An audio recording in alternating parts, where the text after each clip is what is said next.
Hello, and welcome to Scary Stories by the Fire. And tonight, we're going to be reading Slenderman. Estimated reading time is 3 minutes, but I generally don't trust that at all. After waking up with a jolt, the girl laid in bed a few seconds longer, reaching over to switch on her bedside lamp. She tried to remember exactly what had stolen her sweet slumber away. When she couldn't, the brunette swung her legs over to the side of the bed and heaved herself up, checking the time on her phone. She snorted when she saw it was midnight, the witching hour. Knowing that sleep would only evade her, she left her bedroom for the kitchen, a good cup of coffee on her mind. She passed by her front door, the chill spread like liquid fire down her spine. It's only winter, she told herself, focusing again on the coffee plan, measuring out scoops, water, and preparing her cup kept her occupied, but as the dark liquid boiled, she had nothing left to keep her mind from wandering off. The chill returned, and she couldn't help but glance behind her to the front door. It stood there innocently enough, just like always. The deadbolt was still in place, and she could see nothing amiss with it. Turning back to her coffee, she did her best to forget about the feeling. With her cup in hand, she started back towards her bedroom. As she walked by the front door, she decided that a quick glance out of the peephole would help calm her restless mind. The chill worsened with each step she took towards the door, and further away from the safety and warmth of her blankets. She pressed her empty hand against the cold metal door and took a deep breath before leading her eye to the peephole. At first, she could only see an inky blackness and somehow seemed to swirl in itself. When she blinked in surprise, the void melted away. She wished it hadn't. In its place there stood what she could only guess was once a man. The limbs were long and inhumanely awkward, with bulky joints bracing off into several arms, not unlike the branches of a tree.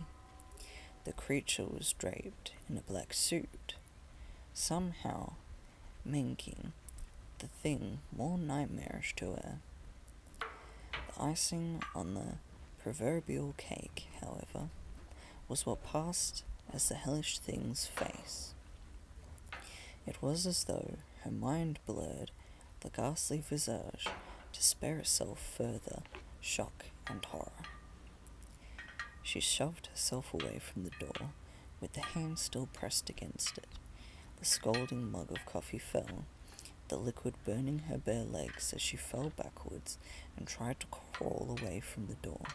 She knew, somehow, that her mind hadn't been playing tricks on her. As she walked away from the door, she watched as tendrils as black as the void she first saw snake around through the cracks. The girl was trapped between the instinct to flee and the gut feeling not to turn her back on the door. When the door jolted, the urge to flee overcame her, and she slipped in the burning liquid as she tried to make it back to her room. She knew deep down that she was trapping herself in a corner, but she had to get away from the door. The girl was halfway down the hallway when she heard the previously locked door creak open. She screamed and slipped into a wall, cracking her chin on it and stunning her. After that, there was only blackness. "Nicole?" A warm male voice snapped the woman out of her trance. As she turned around, she was met by one of her sister's doctors. She nodded, not sure if she should say anything or even if she could find her voice, if she did have something to say. That morning, she had gotten an urgent phone call from the hospital saying that her sister Lindsay was there. Before they had even let her see her, the doctors had pulled her off to the side and insisted they talk to her about what might have happened. Phrases like self-inflicted and assault had been thrown around, and Nicole felt her mind reel. She still hadn't fully understood what they had been saying until she saw Lindsay with her own eyes. Her little sister had a bandage wrapped around her head, covering both of her ears as well as her eyes.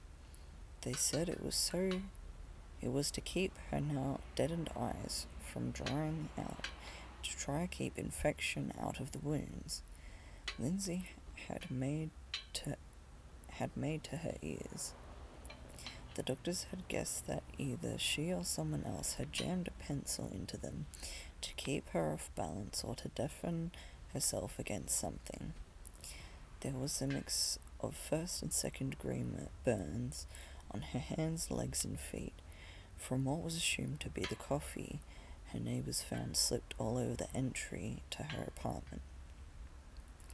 As Nicole walked into her sister's hospital room the first time, she thought she had spied the silhouette of a man in the window.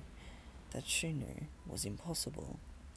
Her sister's room was on the 3rd story of a hospital.